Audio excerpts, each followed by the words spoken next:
You're watching Mirror 7 News. Stay informed, stay ahead for more news.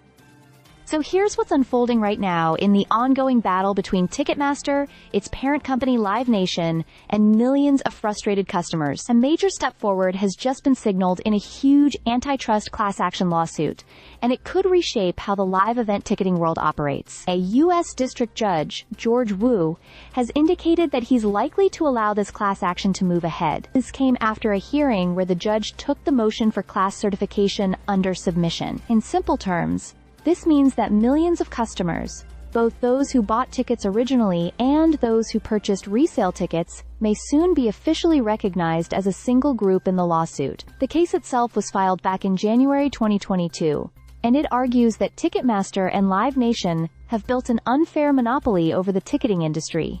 Because of that control, consumers say they've been forced to pay inflated prices for concerts, sports events, and live entertainment in general. Earlier in the process, the court had already suggested that these monopolization claims sounded plausible. The plaintiffs have even argued that Ticketmaster controls roughly 60% of a key submarket in the industry, which is a huge share of power for one company. And if that kind of dominance is confirmed, it could become a major problem for Live Nation in court. Adding to the pressure, the U.S. Supreme Court made a significant decision earlier this year.